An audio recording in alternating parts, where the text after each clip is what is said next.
occasion tonight is the running of the 1985 Speedway Masters Tournament.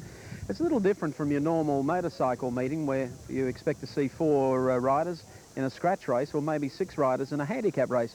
The Masters is unique in that it brings together some of the world's top riders, riders from the United States tonight, riders from England, from Europe, and of course Australia's best, Billy Sanders included, who has just won the Australian Championship for the 6th time, and that was only a few days ago. After the riders have qualified through a series of heat races, they'll compete against the clock to see who will have pole position for the race. And then there is a draw to see whether that pole position is in fact the front line or the second line. Well, Billy Sanders won this event last year and he won it well. He set fastest qualifying time, he won his heat race and he led every lap of the race. However, he punctured his tyre in the final corner, so there's nothing guaranteed to even be leading into the last lap of this race. It's the Speedway Masters along with sidecars. Here's the action. We have 3 top American riders in the field, 2 top English riders, a surprise late entry, a top international from Denmark, also in the field, top Australian internationals. As they move on to the main straightaway and find formation, firstly, would you put your hands together and congratulate for the 6th time Australian champion in air last weekend, Billy Sanders.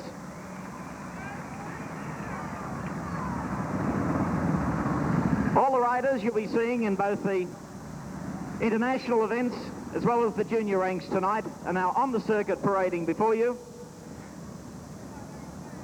And after what's been a miserable day, spare a thought for the riders who've had to get into the leathers and get set for action, but at least it's cooling down. The southerly doesn't look as though it's going to bring any threat of rain to us.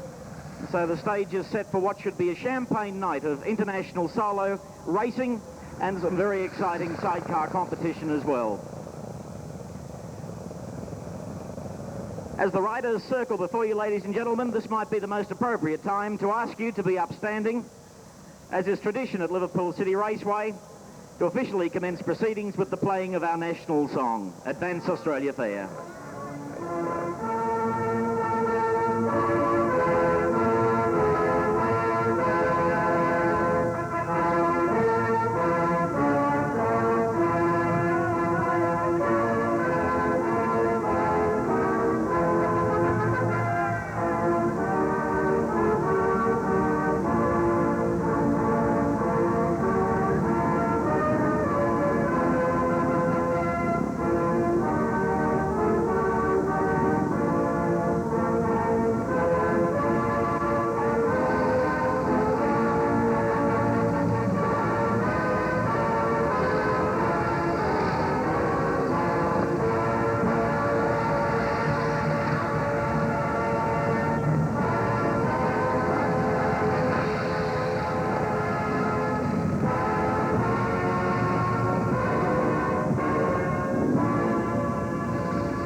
Fellas, ladies and gentlemen, there are 2 people we thought you might like to hear briefly from before we go racing this evening.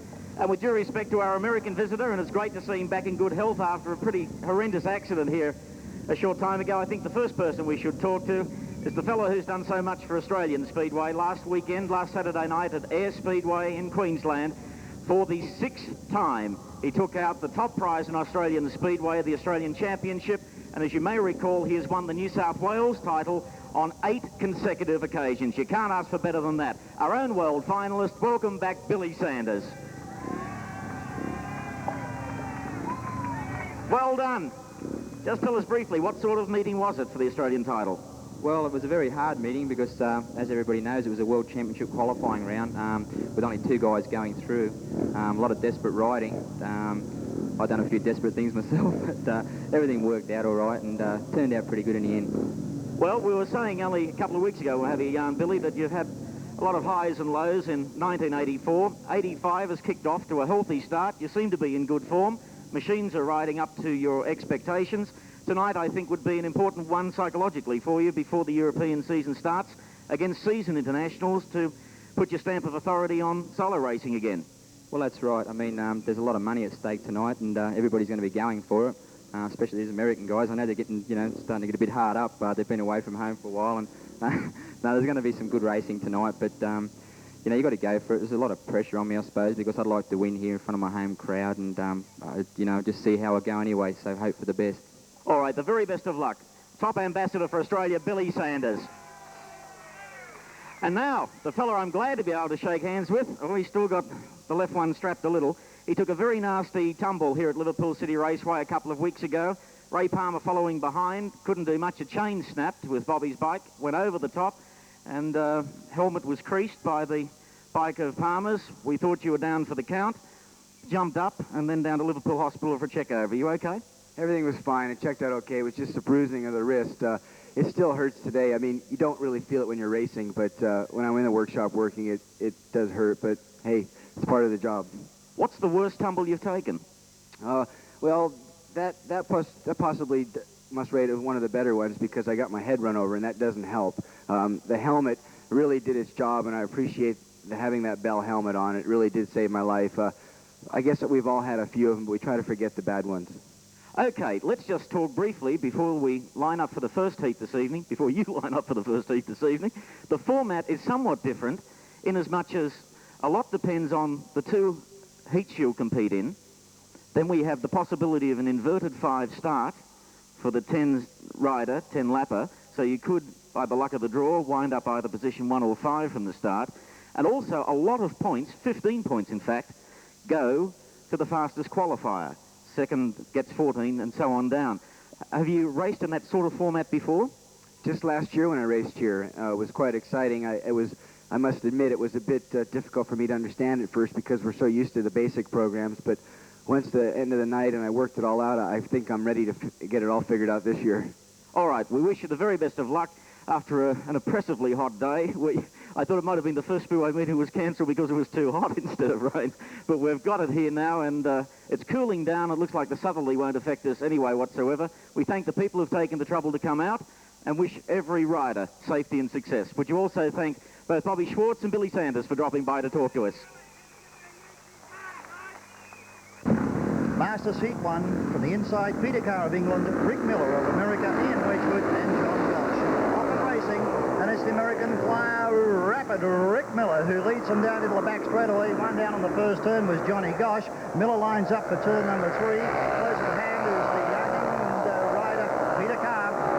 Still a teenager looking for an international career in this sport, and he's a good one. However, it's the young American, Rick Miller, down the back straightaway. Peter Carr giving chase. The 2 leaders line up. Good battle here now in turns 3 and 4. Miller has the inside line covered, and we're halfway finished this first heat of the 1985 Masters.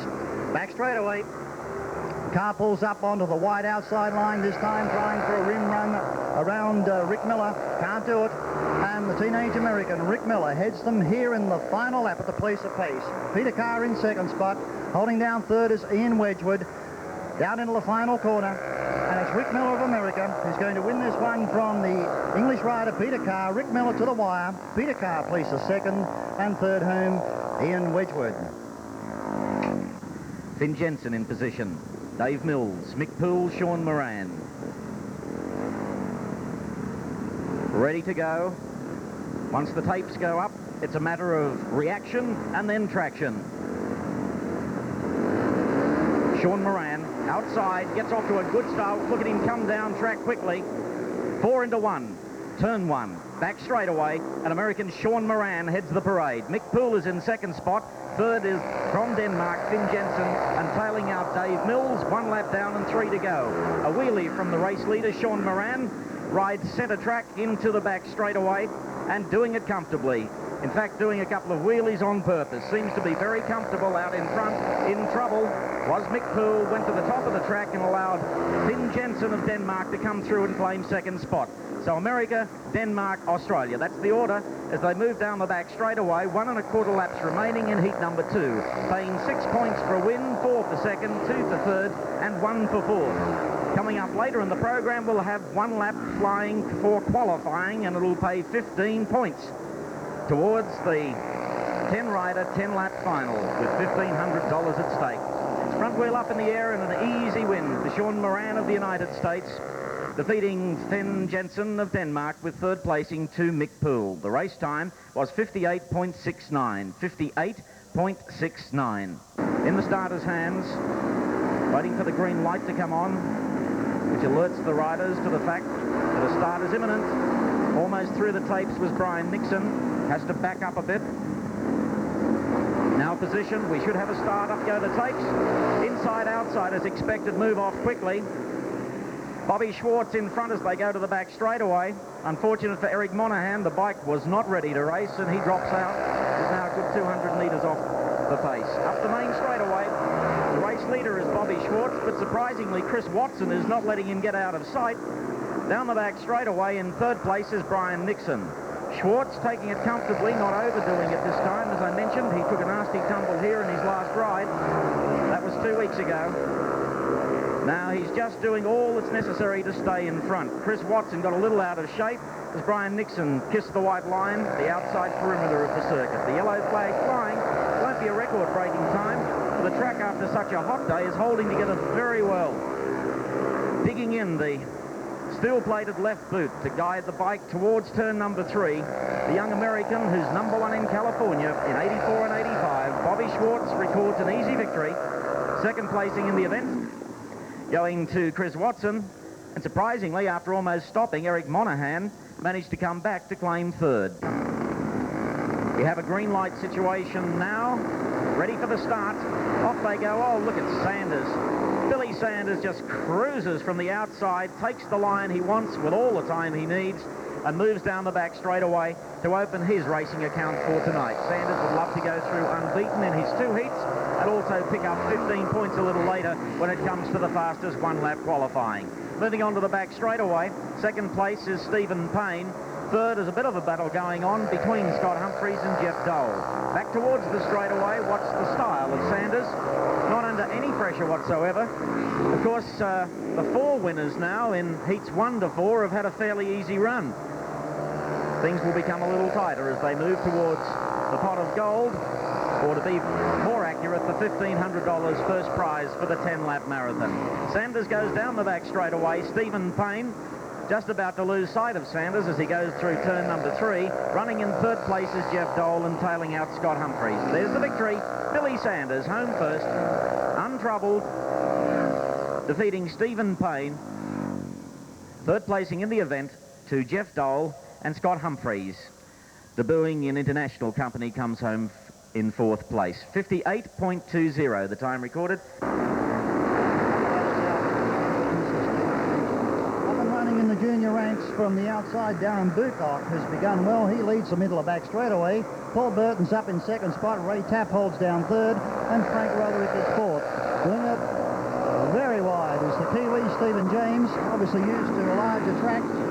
There's 1 down and 2 to run. Darren Bucock heads them onto the back straightaway. Paul Burton still in second spot. Ray Tapp holds down third, and holding fourth is Frank Roderick. They win their way through turns 3 and 4. On the leader, 1 to run for Darren Bucock.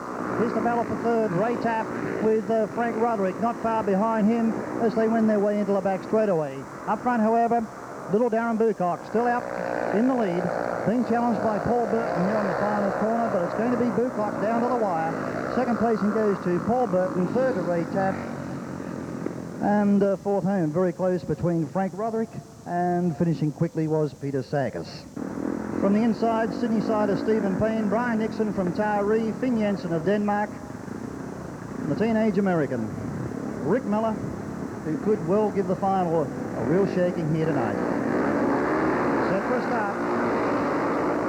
Second round of races, and Rick Miller hits the lead going into the back straightaway. Finn Jensen's being pocketed back towards the back of the field, and it's Stephen Payne who goes up in the second spot on the inside of Nixon.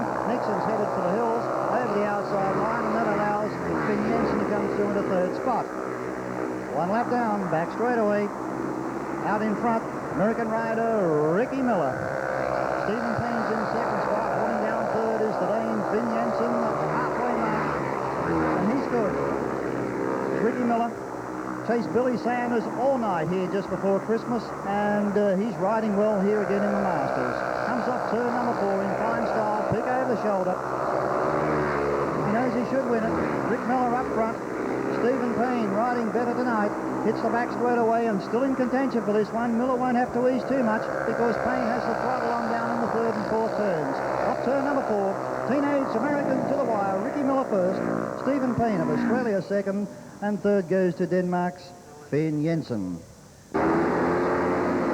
Almost edging towards the tape break was Peter Carr. The tapes go up. Moran gets away, but the front wheel's in the air.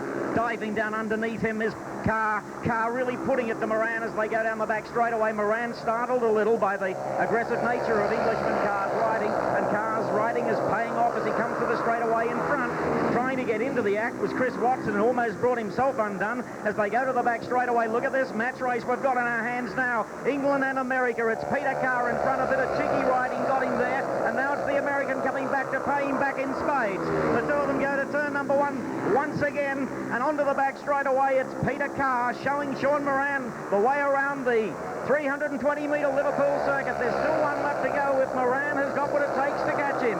Up the main straightaway, front wheel in the air. Moran trying to get all the traction possible as he chases the young Englishman. There's not much between them as they go down the back straightaway. Carr got away to a flying start with a cheeky move on the inside of the American, and he's going to lead him to the checkered flag. A wheelie from Sean Moran, but more as a consolation because the points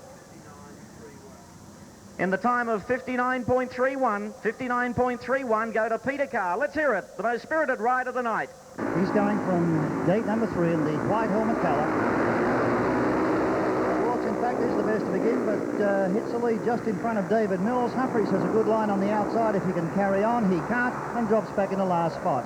Bobby Schwartz up front from David Mills. In third spot, Ian Wedgwood. Front wheel way in the air.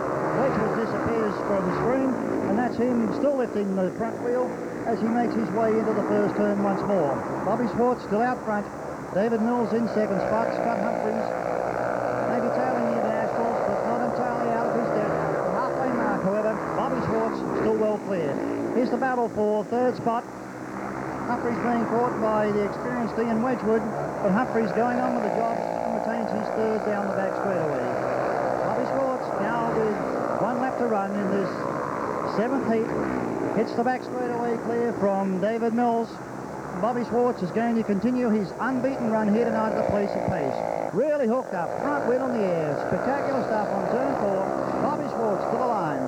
Second placing to David Mills, and the third home, Scott Humphreys, just in advance of Ian Wedgwood. Okay, see how quickly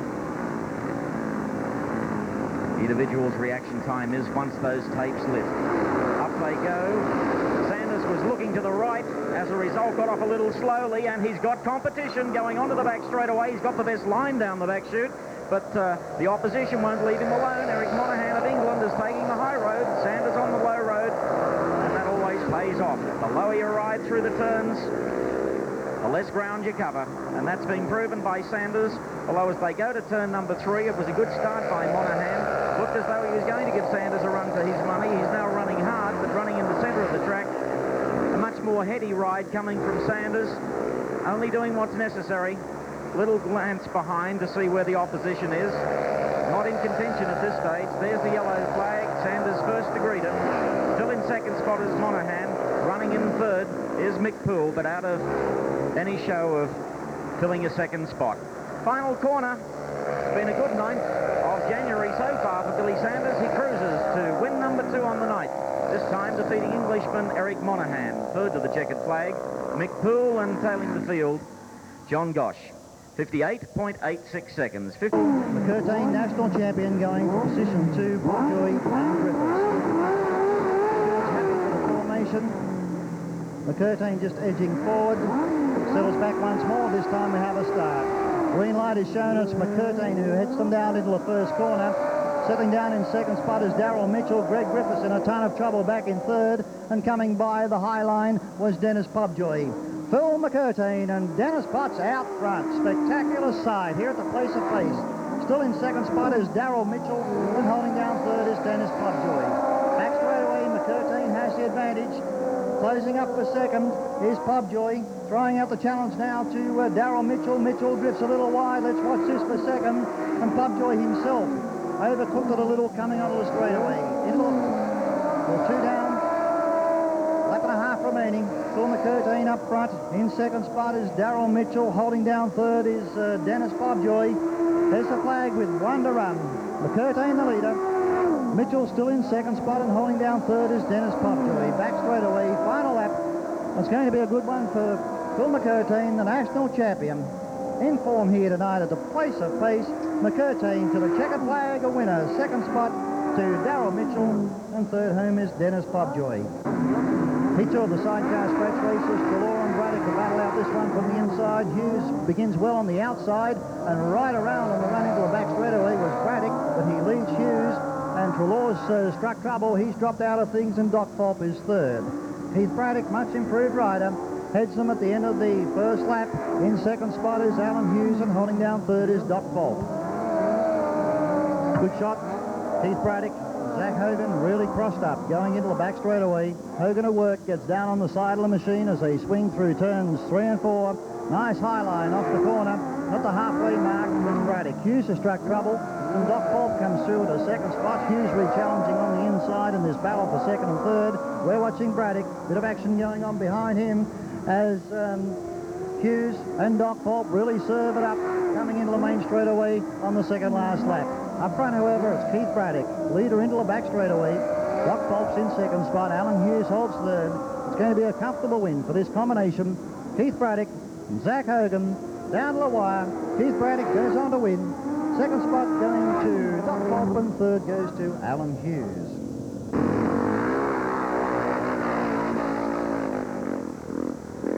Okay, off goes Brian Nixon next time onto the main straightaway. He'll trip the clock, and we'll see what time he turns in. 13.89 is the track record. Up to the main straightaway. Away goes Brian Nixon. Long way to travel down from Taree, but he's a regular here. Loves his speedway. Nixon through turn 3. Really good at left foot, guiding the bike to the main straightaway. Comes up to complete 1 lap. 14.71 seconds. 14.71. Just for those interested in the comparison, the fastest 1 lap around the asphalt circuit is 12.16 seconds to a Grand National rider, Walter Jones. Off the top turn, towards the main straightaway. Now against the clock, this is Jeff Dole. On that line. Riding well, the main straightaway. Smooth ride. Let's see if he's been rewarded with a good time. 14.82 seconds. 14.82 seconds, the time recorded. Starting to open the throttle. Set for his run toward the main straightaway. Straight as he crosses the line. Oops, a bit of a bumpy run into turn number 1. Mills back on the ridge as he goes to the back straightaway. Interesting opportunity, a rare opportunity actually, to look at the style of the different riders. The way they approach the course, you'd think it should be pretty uniform, but it's certainly not. Every rider has his own particular brand. 15.18. 15.18. In Wedgwood, he's sitting in tonight for Neil Ashman. Ian Wedgwood, exceptional, he's won that one. The main straightaway. Clock goes with appreciate all 16 riders not wanting to put a foot wrong in qualifying, because $1,500 at the end of the day. Oops, Daisy talking about putting something wrong. He'll dust himself off, pick himself up, but he won't have a chance to do it all over again. All a bit new to John Gosh. Moves off. Yes, there's a certain artistry to solo speedway racing. It's quite, especially in slow motion on videotape film. Watch the different lines used by the riders as they use the steel boot to help them through corners. Get the feet off the track in the straightaways. Try and use as little track as possible. John Gosh's time now coming to hand. 15.33. 15.33. I think McPool is now coming onto the circuit. Valvoline sponsorship keeps him in good equipment. Let's see how he goes over 300 meters. Up towards the start line. Off goes follows the 83 Australian long track champion on 125cc bike, Michael Poole. Only 18 years of age, straightens up, gets the front wheel in the air as he crosses the line.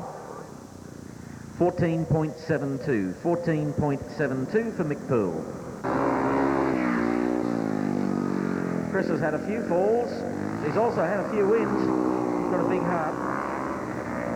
Another youngster who is only 19 years of age and shows glimpses of brilliance. Let's see how he travels for one lap. Not losing too much time in the corners.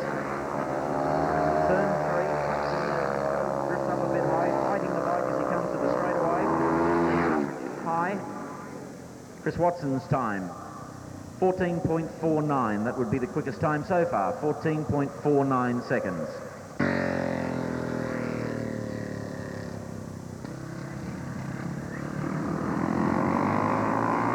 Steve Payne winds up, going to turn number 3. Good steady start, comes up the gets the apex of the corner pretty well. Down the back straight away.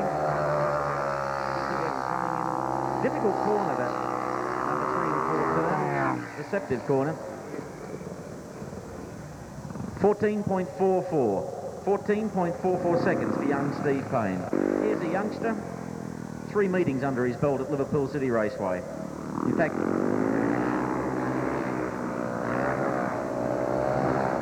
Scott Humphreys, 17 years of age, already picked himself a sponsor. For building the race cars used by Barry Graham and a number of other top Australian drivers.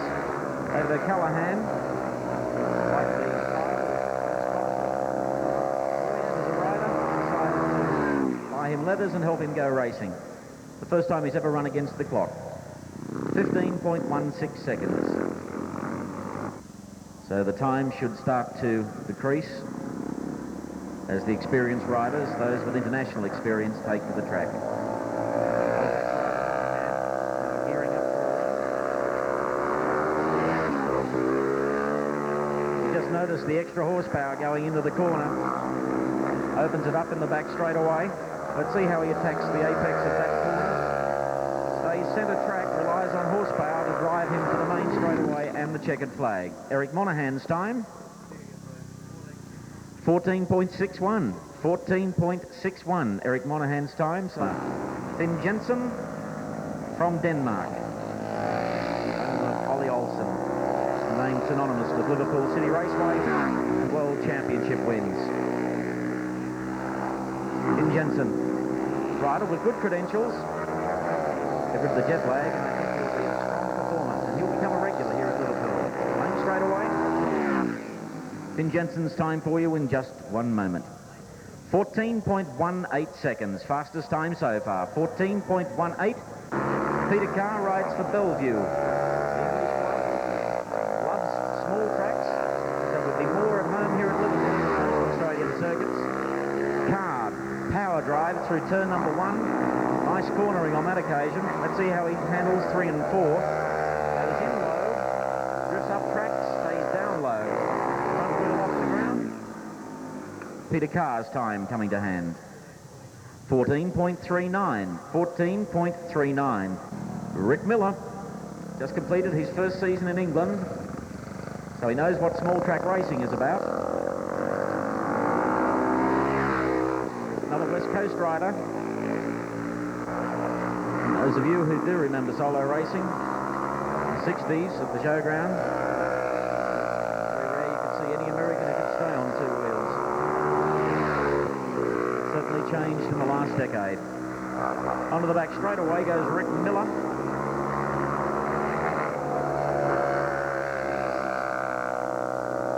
Same straightaway.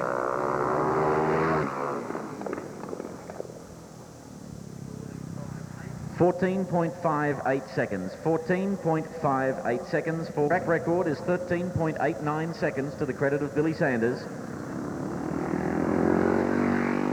No one's into the 13-second bracket yet.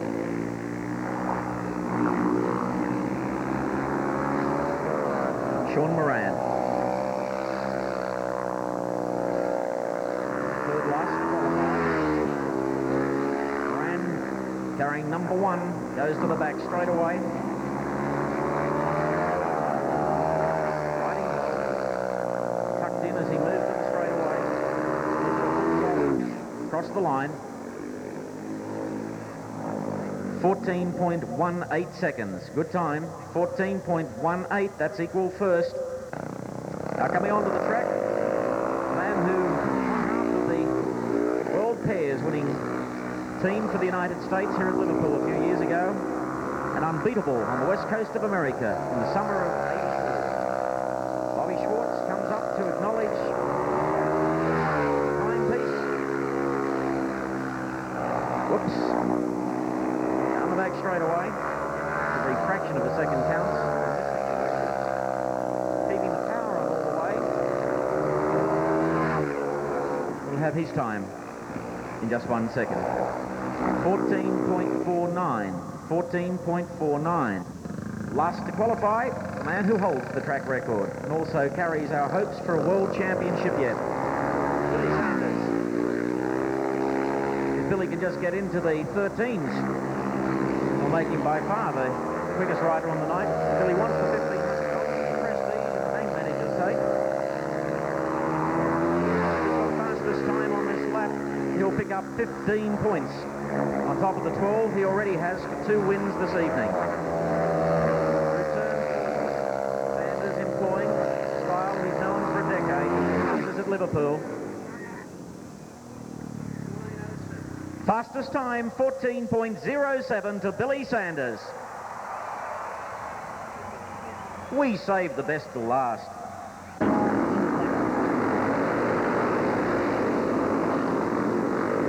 Stevens on the inside, but James hits the lead in the back straight away. Now the Kiwis had trouble forming here in the past couple of weeks. Leads the pack into turn number 4. Can he hold the circuit? He can't. He's very high on the track. And coming down on the inside is little Darren Bucock. James, however, continues to lead into the back straight away on this second lap. Scott Stevens in second spot. Bucock fighting it out on the inside with Frank Roderick next. One at the back, Ray Tapp is down, and Stevens made a mistake coming off the 4th turn. We're into the last lap. Stephen James up front. Heads him into the back straight away. Scott Stevens in second spot from Frank Roderick. And James, if he can hold the circuit on this last corner, will win this one. Again, he's drifted wide. Coming down the inside is Stevens, but it's James to the wire. Second placing goes to Scott Stevens, third to Frank Roderick, and fourth home Darren Bucock. Your luck couldn't have held out all 85. It's heads. You've got it. Ladies and gentlemen, now we have the 3 fastest riders starting up front. You were fastest time, tying for second from Denmark, Finn Jensen, and also Sean Moran. So, position 1, 2, or 3, what would you like? It's a hard decision. I guess I'll have the inside, position 1. Position 1? All right. Billy Sanders will start position 1 in tonight's 10-lap, 10-rider, $1,500 to win race. Whilst the track has been prepared, Billy, just what is the itinerary for you in the months leading up to the 1985 World Final? Well, it's back to England again about halfway through March. Start off in the league racing and stuff like that. The next qualifying round is, I think, in Bradford in England, where we have to race against the top American guys, the top English guys. That's 16 riders in the field, and I think it's 8 qualifiers from there go through. Then we go to another qualifying round somewhere in Europe, where I'm not sure that particular venue, but it's the same again. 8 riders qualify from 16, but I mean they get harder and harder as the rounds go through. But there really isn't any qualifying rounds harder than the Australian Championship, because with only 2 riders going through, there's a lot of pressure on everybody, and you know, the bike's only got a hiccup, something like that, and you're out. So you know, with these other rounds, you can afford to get sort of 8 or 9 points out of possible 15 to go through to the next round. All right, Billy, I was talking earlier tonight saying it's exactly a decade since Jim Airy won the New South Wales title and called it a day. So that decade's passed fairly quickly, and you were in the program in those days as a fledgling youngster racing at Liverpool. What, to your way of thinking, has been the biggest single development with all the latest technology and the rest of it, what's been the single biggest development in solo speedway racing that you've observed in the last 10 years? I guess the biggest development would have to be the engines, I guess. You know, from when Jim Airy used to ride, they were very fortunate in those days that the engines were basically standard and there weren't really a lot you could do to them. But now, I mean, the engines are revving at sort of 8,000 or 9,000 revs, and they wear out at a very quick rate. And it's very expensive to race these days. Whereas in those days, when I first started, you could buy a new bike and you could ride it all season, and a bit of money in your pocket. But now it's getting expensive. But Speedway, there's been a lot of little developments really.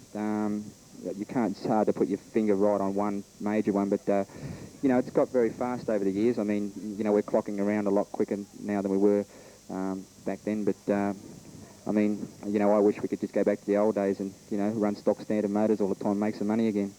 Well, Barry Briggs has certainly surprised a few people, making a comeback. The New Zealand former world champion, who's now 49 years of age, a bit long in the tooth, but he hasn't done too badly. Well, actually, he was involved in quite a nasty crash here a couple of weeks ago. I don't know if anybody knows that, but, it's crazy, really, because, I mean, Barry has been a fantastic rider and, one of the best in the world, and I guess he's proved his point, and if I ever come back at 49, I want somebody to say, listen, you're a fool, and go up and sit in the grandstand and watch, because, it's too old, really, and... no disrespect to Barry, but I think he's a silly man to be out there because he's proved everything he's got to prove, and maybe he's just doing it for fun, but it's too dangerous to do for fun. Yeah, it's exactly the same as motocross or tennis. You're over the hill after you turn 21 these days. Billy, good luck tonight. We'd like to see you, without being biased, we would like to see you kick off 85 on a high note because you're the biggest threat Australia's had for an individual world title for a number of years, and we'd love dearly to follow your progress throughout 85. Good luck. Billy Sanders, who'll start position number 1 tonight in the 10-lap final. We await the start now of the sidecar scratch race final, and Doc Culp, I think, was best away on the inside, and here they come up into turn number 1. They get them a little bit on the sideways side, you could say that again. Braddock goes higher the infield that time. Is he going to drill someone? No, he didn't. Doc Culp goes through to take over the lead down through the bottom corner, using the racetrack, the high line as they come out of the bend, just to see how much traction they've got in a straight line as they head up into the top corner. Through the bend now, and here's Braddock fighting back again at the inside of Mitchell as they come down the back straightaway, and Braddock now goes through to second. There's the race leader, though. That's Doc Fulp in the yellow helmet colour, and he's doing it comfortably as he comes out of the bend. Rider in white already is in stripe. That's Braddock, who already has an exclusion light against his colour as they come down the back straightaway, but he's not necessarily looking at the scoreboard on the infield. Through the bottom corner now, and here they come onto the front straightaway. Yellow black out with 1 to go, and Fulp is the race leader. However, still riding there in white is Keith Braddock. He hasn't seen that he's actually been excluded, so this is going to be a heartless old result for him as they go down the back straightaway. Last corner comes up, and here comes Braddock looking about the inside. Now can he get a cock sideways? Yes, he does, and unofficially he wins it, but it won't get it anyway because Doc Fulp will get the decision in yellow. But still a determined rider there from Braddock. Second spot will go to Mitchell. Fulp will, I think, get the win. Here comes the field now for event 15, the 1985 Coca-Cola Masters Final. Billy Sanders in red from 1, Sean Moran in blue from 2, Peter Carr in white from 3, Bobby Schwartz yellow-black from 4, Ricky Miller red and white from 5, Finn Jensen from 6, Stephen Payne from 7, Chris Watson from 8, Eric Monaghan from 9, and Mick Poole from 10. 10 riders, 10 laps, $1,500 to win.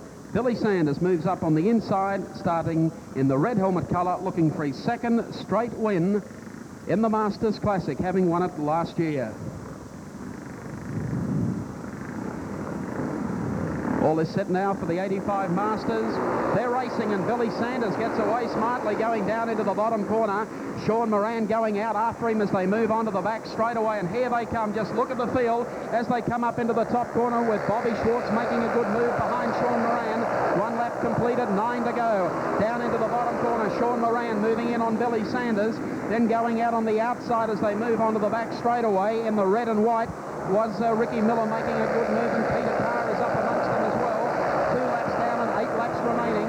And Billy Sanders of Australia leads Sean Moran, the former world long track champion of the United States, back there in third as they go down the back straight away, and it's Peter Carr of England. They come through the top bend with 3 laps down and 7 remaining, and Sanders increasing his lead. Beautiful ride for second place to Moran. Track in beautiful order with plenty of outside passing as they move onto the back straight away. And here comes Sanders through the bend, chasing him very hard indeed is Sean Moran of the USA. Then further back on the inside to Peter Carr, making a good move up through the field, and so too is Ricky Miller as they move onto the back straightaway.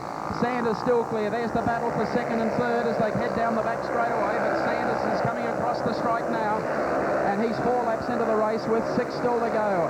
In blue, Sean Moran of the USA as they head down into the bottom corner. Ricky Miller of the USA making it up into third place as they swing through the bend, and there's some of the traffic now as they come down the front straightaway, and there goes Sanders. Sanders into the bottom corner, the man chasing him. And then further back on the inside, a great scrap for third place as they move onto the back straightaway between Bobby Schwartz and Ricky Miller. Down across the strike, 5 laps into the race and 5 still to go. And moving up into the top corner, it's still Billy Sanders coming up already to make some laps on people. The scrap back behind him continues, but Sanders is in great form at the moment, coming up to lap one of the slower riders, and he moves down the inside of him but picks the front wheel up. And it looks like Stephen Payne heading down into the bottom corner as they swing through the corner onto the back straightaway, and Sanders has wound up being caught up in quite a few of them. Coming off the top end now, down with the flag flying with 1 lap to go, and it's Sanders looking over his shoulder as he goes to the bottom corner. He swings out of the bend and now moves on to the back straightaway. Halfway down the back straightaway, the last corner comes up, and he's going to do it 2 years in a row. The Australian Championship and the Masters Classic, and there he is, Billy Sanders, lifts the roof off the grandstand, has done it for 2 years in a row. Second across the line will go to Sean Moran of the United States, and it looks like the yellow and black helmet colour finishing in third place being Bobby Schwartz, but he's done it again for 2 years in a row. Ladies and gentlemen, what about a big hand for our own Billy Sanders? He wins the Masters for 85. Red and white, Peter Bennett has found his way back into it. I don't know how that happened, but now they get off to a good start, and starting in the black and white is Darryl Mitchell. Oh, they run for hell's skelter as they go up into the first corner. Oh, bang, crash. Watch out for that passenger, he says. Whew, that is not the place to park on the racetrack. Okay, 1 passenger down and 1 bike down, 1 almost sideways coming out of the bend as they come up the front straightaway. Bennett has gone through to take over the lead, and the yellow-black, I think, could be Mitchell making a run at him as they come through the corner onto the back straightaway. Griffiths down on the inside, keeping the pressure up as well as they sweep into the top corner. But Peter Bennett here, one's gone wider than you could possibly hope to, almost got the collection tyres halfway down the front straightaway. However, the pace setter still doing it. Here is Mitchell making a move down the back straightaway on the race leader. He takes him in very tight. That means he's going to the outside, make no mistake about that. But he manages to hold on to it, so Mitchell will lead down across the strike. Still Peter Bennett in second place as they go up into the top corner. Back behind them is Keith Braddock, I think, as they move onto the back straightaway. Griffiths doing very, very nicely indeed as they come into the top corner. So it's Griffiths coming out of the bend, and he'll take the win. Griffiths gets the flag first, and red across the line will be Braddock in second spot. And red and white, Peter Bennett finishes back in third. And that, of course, will be Grant Bond and his sister Candy Bond. So little Lassie out there. They get off the start pretty slowly. Selk gets away very quickly, and so too does Doc Fulp in the yellow helmet colour. Look at the scrap back in the pack as McCurtain tries to split them 2 at a time. Followed through the pack by Treloar as they come down the back straightaway. Selk looking good at this stage, but it's Fulp going right around the outside of them, and coming up the inside is Phil McCurtain, followed by Gary Treloar. They're up into the top bend. There's McCurtain going through on the inside. Fulp's run into trouble and has pulled out to the outside, and now it's McCurtain coming in on Hughes by the look of it as they come through the bottom corner, and Hughes finds McCurtain on the inside of him as they go down the front straight heading up into the top corner. They throw them sideways into the bend, and look at the drive that McCurtain finds coming down the back straightaway, and here he now comes up on the inside here of Hughes. Nothing between these two. They're broad sliding out of the turns onto the front straightaway. Now almost a little bump here as they come up into the top bend, and there goes Phil McCurtain. Beautiful pass there on the inside. Alan Hughes still holding down second place, and Gary Treloar, the co-back marker, into third. The last corner comes up, the checkered flag at the Reading, and the win will go to the Aussie champion Phil McCurtain. Second place going to Alan Hughes, and third place to Gary Treloar. Ray Taft from 4, Scott Stevens and Paul Burton on the 7 line. James in the air from the start into the back straightaway. It's Frank Roderick on the inside of Ray Taft. Holding down third spot is Peter Sagas. Sagas moving under Taft here up in the top turn. A good charge coming from the back from Paul Burton, and a good race developing. Frank Roderick up front. Ray Taft's in second spot. Peter Sagas holds down third. Roderick is fourth, and the next one through is Stephen James. But the early leader, Frank Roderick, doing it nicely. He leads here with 1 lap remaining. Ray Taft's in second spot. On the charge through, Peter Sagas drops back to fourth, and it looked like Paul Burton coming through into third. But Frank Roderick's already in the final corner. There he is, winding his way off turn number 4. Ray Taft's down in third spot. Frank Roderick went on to win.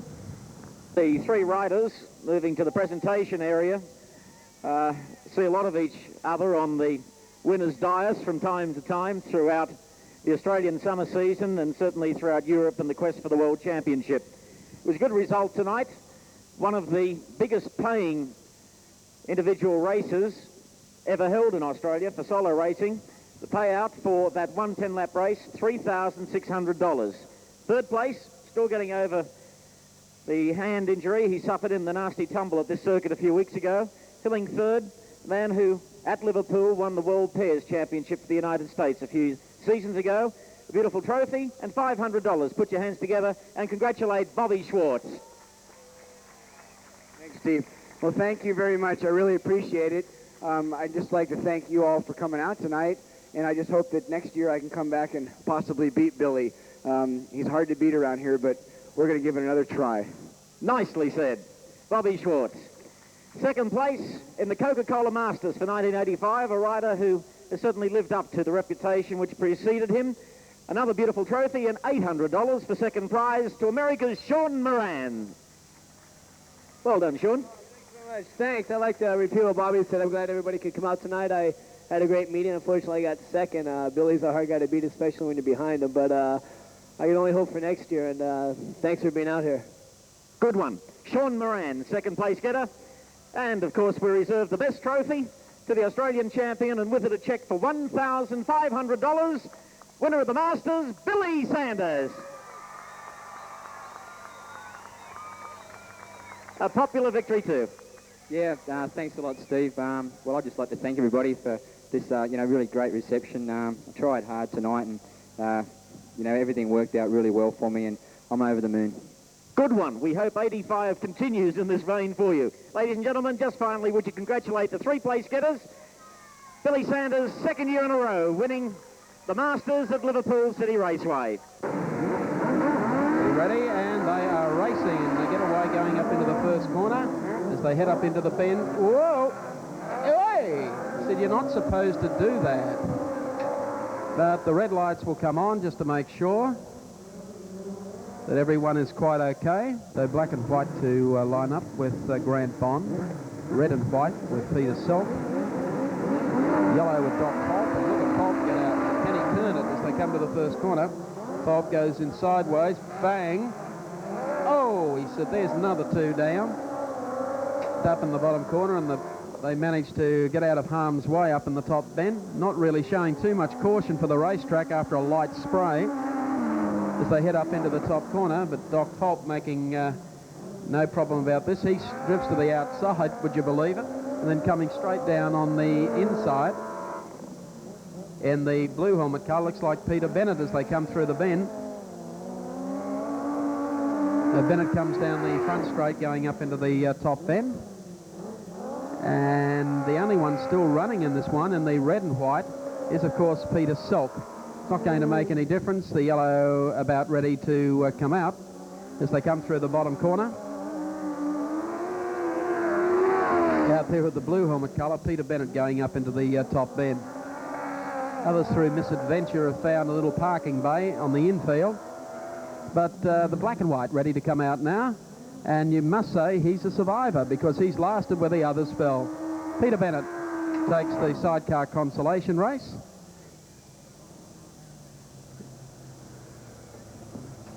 Just give you the time. He'll have to split them. See if he can split Griffiths as well. And they're off and racing. Well, he gets the jump heading up the front straightaway and makes an immediate turn up into third as they head up into the bend.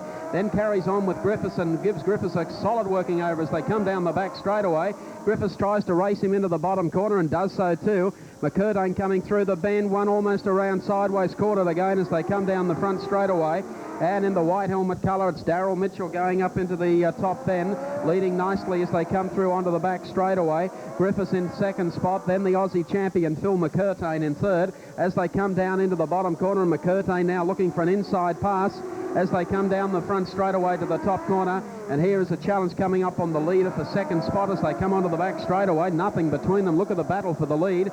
Something is going to give here as they head to the top corner. Griffiths goes through nicely to take over the lead. That scarpers him all over the place, but look at McCurtain now coming back into it. They've taken the yellow flag with 1 lap to go. Griffiths comes through the top bend beautifully in line. Here's McCurtain now trying to get the power on as they come down the back straightaway. And Braddock coming out of the clouds looking for third place. The last corner comes up, the checkered flag at the ready, and Griffiths will take it to the line. He does so. Second spot goes to McCurtain. Keith Braddock will salvage third place. Alan Hughes being the next one across the line, and Gary Treloar failing to finish. Has the life of today's international speedway rider changed dramatically from the days when you first started?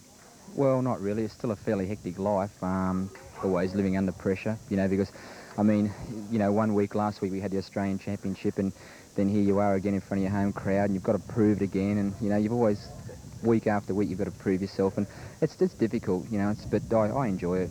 It's a good life.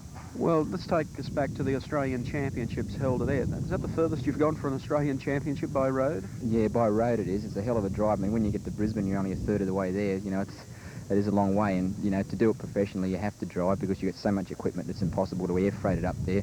But a hell of a long way, but it was all worthwhile in the end, I suppose. 15 points. Did you have any misgivings about going there to try and chase the Australian Championship? Well, I've ridden there twice before, and I've actually never been beaten around there up to date, but I only raced against the locals, but I was very worried because I had Crumpy and, you know, Gary Guglielmi and these guys, and I mean, I was worried, and, you know, knowing that you've got to at least get 13 points to be a safe qualifier, you know, a lot of pressure on that meeting, but we pulled through. You talk about pressure, you still seem to be able to handle it quite well. Yeah, well, to a certain extent, I suppose. I look like I do, but it does get to me at times. But I think that's, you know, I've over the years I've learnt to just accept it and, you know, handle it, I suppose. You're still enjoying your speedway as much today as you were maybe 5 years ago? Oh, for sure. I mean, I'm enjoying it while I'm successful. You know, as soon as I start to struggle and other riders start to put over me all the time, then I'll give it up. But while I'm in there with a show and I can beat, you know, while I can still beat anybody in the world anywhere, then I'll continue to ride. You had a one-off meeting, which just happened to be the World Speedway Championship this past year, but it seemed a week after that everyone was quite prepared to write you off as a sped force. Well, I was disappointed with that because, you know, there were a lot of reasons why we didn't go well in Sweden. I mean, not taking anything off Eric Gunderson, it wouldn't matter what anybody else had. Eric Gunderson won the World Championship, and he really deserved it. But we had our reasons, and that's why, you know, the Australian press did give me a hard time and did write me off, and that's why I think I'm so determined this year to prove them wrong, because, you know, through all my World Championships, I've come up. I've finished 5th, then 4th, then 3rd and 2nd, and it had to happen. I mean, you know, there's only one place to go from 2nd as 1st, and last year I was one of the favourites because Gothenburg is one of my favourite tracks throughout the world, but things didn't work out, and when people write you off like that, and I'm only 29 years of age, it did hurt, really. You've come back from the Australian Championships to the Masters, a 10-lap, 10-rider format.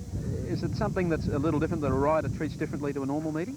Yeah, well, it's a very enjoyable meeting because, I mean, it's got everything going for it, you know, because you've got 2 races, you know, your 2 main heats, and you've got a qualifying time, and then you've got the 10-lap final. So, I mean, it's different, and it's great to race in something that's a little bit different. The 10-lap race is perfect because, you know, they have a 16-lap race over in England, and that is not quite as good because you have to fit bigger fuel tanks, bigger oil tanks, but these bikes will just do 10 laps, and I think it's a good distance for the riders too, because it's a little bit hard for them to ask to do any more than 10, and I think it's a very good race. It's one of my favourite races, actually. You've started off the front line, you elected the inside. Why? Well, because I think you can dictate your terms from there. You know, if I'd like to start off the inside because, as I say, you can always sort of, you can move the guys off the outside grids if they try and come down on you. Whereas, you get somebody like Sean Moran or Bobby Shaw starting on the inside, then all of a sudden you cop a big back wheel on the first turn. It doesn't go over very well. That doesn't happen, does it, in Speedway? Oh, it does a little bit from time to time. For 1,500 to win, I suppose everyone's just quite serious about it. Well, that's right. Everybody had dollar signs in front of their eyes before the start, including me. And, everybody was going very hard, but I was very glad I made the start anyway. You've got a perfect record in the Masters. You've never been beaten in a qualifying heat or for fastest qualifying time or for any one lap of the race, and you've broken the record again. That must make you feel quite good after, 3 weeks of hardly being beaten in the major events. Yeah, well, that's right. I'm really on the crest of a wave at the moment. Everything's working out perfect for me, and I'm trying very hard. I'm putting a lot of work in my bikes and equipment, and the engine's running very well. So, I hope I can continue on from here. Well, there you have it from a day that started out to be pretty warm, 36 degrees here when the first race started tonight. However, track attention during the course of the meeting and the southerly change has probably knocked about 18 degrees Celsius off the temperature during the course of the meeting. Well, the Speedway Masters goes down in the record book again with a win to Billy Sanders. First, of course, across the line in 1984, and tonight again, defeating, of course, Sean Moran and Bobby Schwartz. And I don't know how many more Masters it will require for Schwartz to finally get better than third, keeping in mind he was third last year behind Peter Collins of England and Sanders winning. So that's the action. You've seen plenty of good sidecar racing and, of course, the 1985 Speedway Masters. I'm Mike Raymond on behalf of Right Sports Video. We'll catch you the next time around.